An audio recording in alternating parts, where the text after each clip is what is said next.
Welcome to CBM training institute YouTube channel. चलिए आज की इस वीडियो में हम आपको बताएंगे पावर IC लगाने का तरीका। और आज हम CG गवर्नमेंट के द्वारा जो कॉलेज वाला सेट है उसमें जो पावर IC ख़राब हो जाती है उसमें डायरेक्टली ज़्यादातर एक ही फॉल्ट आता है, पावर IC ख़राब हो जाती है। तो उसी में हम लगा के बताएंगे। और चलिए पहले आपको दिखाते हैं कि कैसे पता करेंगे पावर IC का प्रॉब्लम है या कहीं और है। तो देखिए ये इसमें मैं आपको यहाँ पे बता रहा हूँ कि ये जो शॉर्टिंग पता करने का तरीका है ये रोजिन मेथड है। रोजिन पूरे में लगा करके सप्लाई देने से मोबाइल में जो भी शॉर्ट रहता है वो हीट होता है। तो पहले हमें एग्जैक्टली पता होना चाहिए, फिर उसके बाद हम उसी को रिमूव करेंगे। तो अभी मुझे पता चल गया कि पावर IC है, तो हम पावर IC को रिमूव करना स्टार्ट कर दिए हैं। अब इसे अच्छे से हीट दीजिए, निकल जाए। और इसमें पावर IC रिवॉल्व करने से कोई मतलब नहीं है, पावर IC को चेंज करना पड़ेगा। तो हीट प्रॉपर दे लीजिए, जैसे निकलने वाली होगी तो ये मूवमेंट होने लगती है, निकल जाएगी। ठीक है, तो ये जो है IC निकल गई है। और अब जो है जब आप निकालेंगे तो ये ध्यान रहे कि नीचे का जो ट्रैक है वो टूटना नहीं चाहिए। आप देखिए वीडियो में अच्छे से कि इसमें कोई भी ट्रैक डैमेज नहीं है, नीचे का जो पॉइंट होता है कोई भी ब्रेक नहीं है। इस तरीके से आप उसको निकालिए, हीट दे करके अच्छे से पेस्ट लगाते रहिए अच्छे से, जिससे कि स्मूथली निकल जाए। और डॉट देख लीजिए, जैसे देखिए वाइट डॉट हमें इसमें नज़र आ रहा है, तो वाइट डॉट देख लीजिए, क्योंकि दोबारा हमें जब IC बैठाना है तो इधर ही करके बैठाना होता है। निकालते समय ये पूरे ट्रैक अच्छे से निकलने चाहिए, तभी आप पावर IC लगाएंगे तो उसमें सक्सेस होगा। नहीं तो फिर अगर कोई ट्रैक मिसिंग हो जाता है, कोई पॉइंट टूट जाता है तो फिर काम नहीं करता है। तो चलिए देखिए मैं आपको दिखाता हूँ साफ़ करके एक एक पॉइंट को। और डिसोल्डर वायर से हम क्लीन करेंगे। और इस पर हम वीडियो इसलिए बना रहे हैं क्योंकि बहुत सारे स्टूडेंट बोलते थे कि सर IC चेंज करने के बाद सेट ओके नहीं हो रहा है। तो अगर आप सही से कर रहे हैं तो प्रॉब्लम पावर IC की भी हो सकती है, क्योंकि मार्केट में कॉपी भी मिलती है। आप दुकानदार से बात करके लीजिए अच्छी, भले 2 पैसा महंगा मिलता है लेकिन ओरिजिनल IC लीजिए। तो ये है आज हमारे पास जो सेट आया है, ये स्टूडेंट ही लेकर के आए हुए हैं किसी दूसरे से। तो हमने उनको आते साथ बता दिया था कि इसमें पावर IC शॉर्ट आती है, तो उन्होंने बोल दिया कि जो भी चार्जेस लगते हैं बनाइए ऐसे करके। और ये सेट पहले किसी दूसरे के पास गया हुआ था, स्टूडेंट ने हमको बताया क्लास में ही कि किसी के पास बनाने के लिए दिए हुए थे। तो और इसमें बहुत सारे पेस्ट वगैरह भी लगे हुए थे जब आया तो हमारे पास, तो उससे भी पता चल जाता है कि किसी के पास गया हुआ था। तो देखिए ऐसे क्लियरली आप हल्के हाथों से इसको साफ़ कर लीजिए पूरा बढ़िया से। और उसके बाद बॉल पूरे अलग अलग रहने चाहिए, एक साथ नहीं मिलने चाहिए। और हाथों से ऐसे इसके ऊपर फिंगर से टच करके देखिए कि कोई बॉल हाथ में फंस तो नहीं रहा है। यदि कोई बॉल हाथ में फंस नहीं रहा है तो इसका मतलब डिसोल्डरिंग वायर से अच्छे से जो बॉल्स रहते हैं वो साफ़ हो चुके हैं। तो अभी हम इसको थिनर से साफ़ कर लेते हैं। और इसके बाद आप देखते रहिए ध्यान से कि मैं क्या क्या प्रोसेस करता हूँ। IC हम इसमें नया लगाएंगे। और ज़्यादातर अगर पावर IC किसी में प्रॉब्लम आती है तो पावर IC चेंज करना ही बेटर रहता है। रिवॉल्विंग करने में सक्सेस नहीं होता है, क्योंकि पावर आईसी ख़राब हो जाने से तो रिवॉल्व करने से चलेगी नहीं, नया आईसी बैठाना ही बेटर रहता है। तो अभी इसमें तो निकाल तो लिए हैं, लेकिन हमें एक बार चेक करना होता है कि आसपास के और कोई कैपेसिटर्स वगैरह शॉर्ट तो नहीं बता रहे हैं। तो देखिए यहाँ पे जो बड़े बड़े कैपेसिटर हैं, इस पर आप मल्टीमीटर से चेक कर लीजिए कि आईसी रिमूव कर देने के बाद ये शॉर्ट तो नहीं बता रहे हैं, क्योंकि जब आईसी शॉर्ट होती है तो ये जो कैपेसिटर दिख रहे हैं इसी में हमें बीप भी मिलता है, शॉर्टिंग इसी में दिखाई भी देती है। और निकालने के बाद आईसी निकालने के बाद ये शॉर्टिंग हट जानी चाहिए। तो इसमें मैंने चेक कर लिया आजू बाजू के जो कैपेसिटर थे, इसमें अभी शॉर्टिंग नहीं आ रही है। अब हम आईसी आपको दिखाते हैं। ये देखिए, ये जो आईसी है इसी को हम लगाने वाले हैं। और आईसी को पहले देखिए थोड़ा सा पेस्ट लगा करके इसको हीट दे दीजिए, जिससे इसके बॉल जो हैं वो स्मूथ हो जाएं और लगाते साथ एक ही बार में बैठ जाए। तो चलिए देखिए प्रोसेस मैं आपको इसमें पूरा करके बता रहा हूँ, जिससे आपको आईसी लगाने में बहुत हेल्प मिले। तो देखिए हमने पेस्ट लिया और अभी हम इसको एसएमडी से हीट दे देंगे। देखेंगे जैसे हीट देंगे तो इसके जो बॉल्स हैं, आप देखिए ध्यान से, इसके जो बॉल्स हैं ये पूरे चमकने लगेंगे। तो जैसे में पता चल जाता है कि इसकी जो बॉल्स हैं ये पूरे अच्छे से, अभी हमने इसको हीट दे दिया है तो मेल्ट हो गया है। और जब ये फर्स्ट टाइम अगर आप ऐसा नहीं करते हैं तो वो जो कंपनी का सोल्डर पेस्ट होता है थोड़ा हार्ड रहता है, तो बैठने में प्रॉब्लम करता है। तो अभी थोड़ा सा इसको ठंडा हो जाने देते हैं और इसके बाद हम पीसीबी पर रख करके इसको सेट करेंगे कि कौन से लोकेशन में हमें इसको सेट करना है, कि जिधर डॉट बना रहता है उधर देख करके लगाना होता है। ठीक है, तो अभी हम इसमें डॉट देख करके इसको सेट करते हैं और आप भी सेट कर लीजिए। और निकालते समय ये ध्यान रहे कि आजू बाजू के कंपोनेंट्स वगैरह ख़राब जो है एक दूसरे में रंगा वगैरह लगने से शॉर्ट नहीं होना चाहिए। अभी मैंने एक तरफ इसमें ध्यान नहीं दिया था, तो देखिए एक तरफ दिख रहा है यहाँ पर। तो अभी हम उसको साफ़ कर लेंगे, आईसी बैठाते वक्त ही वो क्लीन कर लेंगे उसको।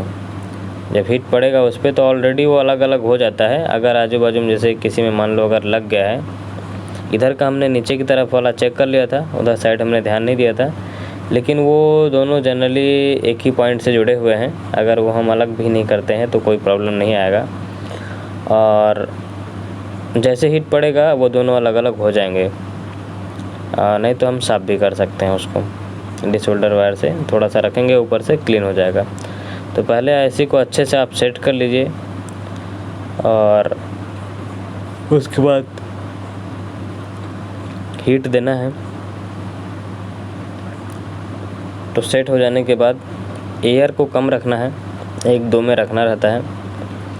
और टेम्परेचर 350 360 ऐसे दीजिए, उसके बाद धीरे धीरे बढ़ा सकते हैं। तो देखिए यहाँ पे सेट करने में थोड़ा सा समय लगता है, लेकिन आप जब तक अच्छे से सेट ना कर लीजिए तब तक आप उसको हीट मत दीजिए, पहले अच्छे तरीके से सेट हो जाना चाहिए। तो मैं सेट कर लिया हूँ, अब थोड़ा सा देख ले रहा हूँ। देखिए तो कभी कभी ये इधर सेट करते हैं, इधर उधर भागते रहती है, लेकिन जैसे भी अगर हम इसको ज़्यादा सेट कर रहे हैं नहीं हो रहा है तो फिर हम हीट देंगे तो ऑटोमेटिकली अपने जगह में चले जाती है फ़िलहाल। लेकिन हमें वैसा नहीं करना होता है, अच्छे से एक जगह इसको सेट कर लेना होता है। देखिए अभी ये सही जगह में आ गई है। तो चलिए अभी हम इसमें हीट देते हैं। पहले एयर कम रहेगा, फिर बाद में एयर बढ़ा सकते हैं धीरे धीरे। देखिए अब इसके ऊपर थोड़ा सा पेस्ट भी लगा दिए, और अगर लिक्विड वाला पेस्ट रहता है तो ज़्यादा बेटर रहता है। ज़्यादा जेल वाला होने से क्या है, आईसी को खींच के दूसरी जगह भी ले जा सकता है। लेकिन आप ऊपर से गिराइए हीट के माध्यम से। देखिए तो अभी हम आईसी लगाना चालू कर दिए हैं और इसको हीट देंगे और आजू बाजू के जो कैपेसिटर हैं उसको देख लेंगे। जब वो मेल्ट होने लगेगा उसके जो रांगा है तो समझ जाएंगे कि ये आईसी के नीचे भी सोल्डिंग हो गई होगी, लग गया होगा।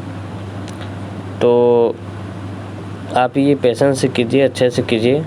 और देखिए ये साइड में जो रांगा दिख रहा था वो अभी जैसे हीट पड़ा थोड़ा थोड़ा अलग हो गया है, लेकिन हम बाद में उसको सीधा भी कर लेंगे और सही भी कर लेंगे। तो देखिए सेट हो गई है ऐसी, और अभी हम इसको चेक कर रहे हैं कि मूवमेंट हो रही है या नहीं हो रही है। अच्छे से हीट दे दीजिएगा। देखिए मैंने इसको हीट दिया और टच किया, थोड़ा सा मूवमेंट हुई और फिर अपने जगह में आ गई है। ठीक है, तो इस तरीके से ये ऐसी बैठ गई है। और ये देखिए साइड का जो कैपेसिटर है उसको भी हम सीधा कर लेंगे, जो एक साइड में चिपक गया हुआ है दूसरे के साथ में। तो अभी हम आईसी को हीट दे रहे हैं, थोड़ा अच्छे से लग जाए, मूवमेंट हुई है तो। और अच्छे से हीट दीजिएगा जिससे कि बैठ जाए प्रॉपर तरीके से।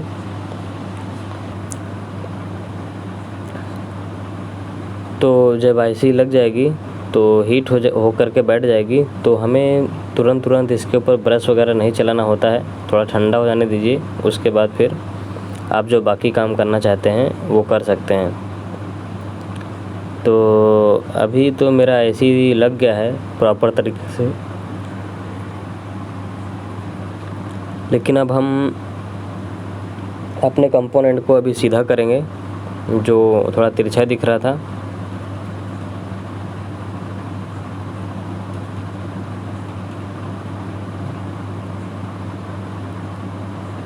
उसको सीधा करेंगे। अभी इधर में एक है उसको भी सीधा कर रहे हैं, लेकिन वो शायद दिख नहीं रहा है कैमरे में, और अभी काम कर रहे हैं तो उसको एडजस्ट नहीं किया जा सकता कैमरा को। आप थोड़ा सा पेशेंस रखिए। देखिए मैं अभी इधर का भी करता हूँ जो सामने कैमरे में आ रहा है। ये देखिए साइड का कैपेसिटर जो तिरछा हुआ है इसको हम क्या कर ले रहे हैं, सीधा कर ले रहे हैं। ये डिसोल्डर वायर यूज करते करते ज़्यादा उसकी विड्थ ज़्यादा रहने से वो इधर उधर टच हो जाता है, लेकिन कोई प्रॉब्लम नहीं है। छोटे मोटे कंपोनेंट रहते हैं और हमें ये सिर्फ सोल्डरिंग डिसोल्डरिंग करने आता है, तो हम इसको सही कर लेंगे। देखिए अभी ये पूरा प्रोसीजर डन हो गया है, और अब थोड़ा सा ठंडा होके हम इसको साफ़ कर लेंगे। देखिए तो मैं आपको पूरा दिखा देता हूँ क्लियर कि ये प्रॉपर तरीके से बैठ गई है। अभी ज़्यादा जूम है। देखिए तो ये लग चुकी है और सभी कंपोनेंट भी हमने सेट कर लिए हैं, और थोड़ा सा ठंडा होने दे रहे हैं। जैसे ही ठंडा हो जाएगा फिर हम इसको थिनर से क्लीन करेंगे। अब तुरंत थिनर इसलिए नहीं मारना होता है क्योंकि आईसी हीट रहने से और थिनर डालने से आईसी ख़राब हो सकती है, इसलिए आप थोड़ा वेट करके कीजिए। तो चलिए मैं देखिए साफ़ कर लेता हूँ। आप अच्छे से क्लीन कीजिए, कहीं पर एक्स्ट्रा कुछ रंगा वगैरह नहीं लगा होना चाहिए। प्रोसेस को ध्यान से देखिए। ये काम जो है पेशेंस के साथ आपको करना पड़ेगा, तभी होगा। आप जल्दी में रहेंगे, कोई भी काम करेंगे तो जल्दी का काम तो ठीक नहीं होता है, इसलिए पेशेंस के साथ करना होगा। देखिए आईसी लग गई है और ये डॉट भी दिख रहा है, डॉट के तरफ है, और आईसी के चारों तरफ बॉर्डर भी होते हैं, वहाँ देख करके हम बैठा सकते हैं। तो साफ़ हो गया है। अब थोड़ा सा थिनर उड़ने का वेट कर रहे हैं, हल्का फुल्का उड़ जाए, उसके बाद फिर हम इसको फिट करेंगे। देखिए इसका जो स्टील वाला भाग होता है हमने पूरी जगह से रिमूव किया हुआ है, पहले पता करने के लिए कि शॉर्टिंग वहीं पर है या और कहीं पर है, क्योंकि ज़्यादा जहाँ सप्लाई जाती है वहाँ शॉर्टिंग बता रहा था। ठीक है, तो चलिए अभी हम क्या करते हैं, इसको फिट कर लेते हैं।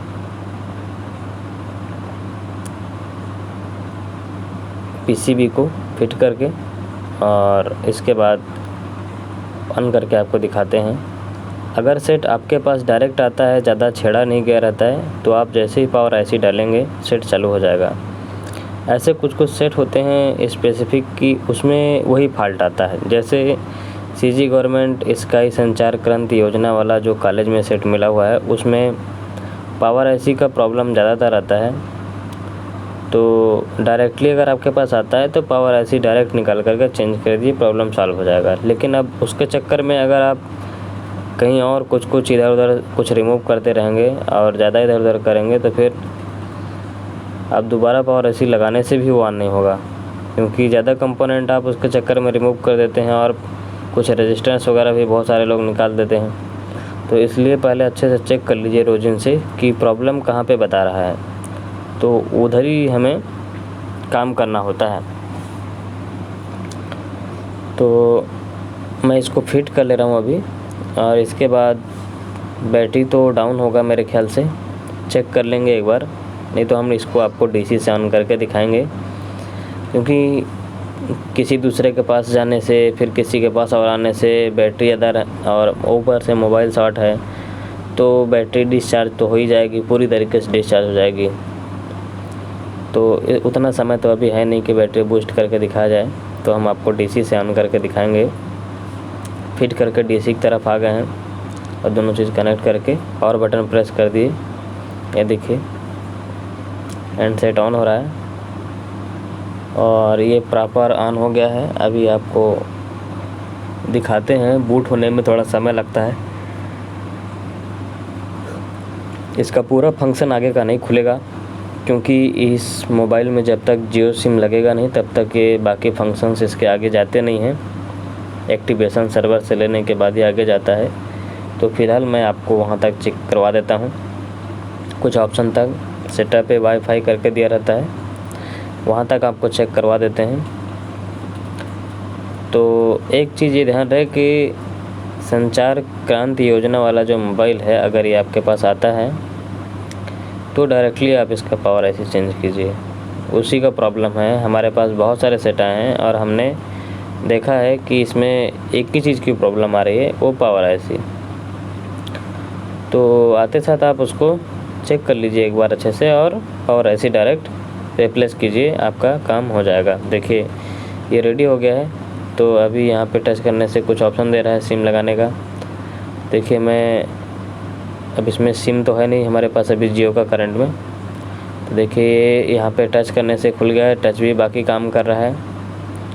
और देखिए यहाँ पर वाईफाई भी आ गया है, CVM इन्फो टैग करके दिखा रहा है, ये देखिए। अब इसमें कनेक्ट करने से आगे जाएगा, लेकिन सिम तो लगाना ही पड़ेगा।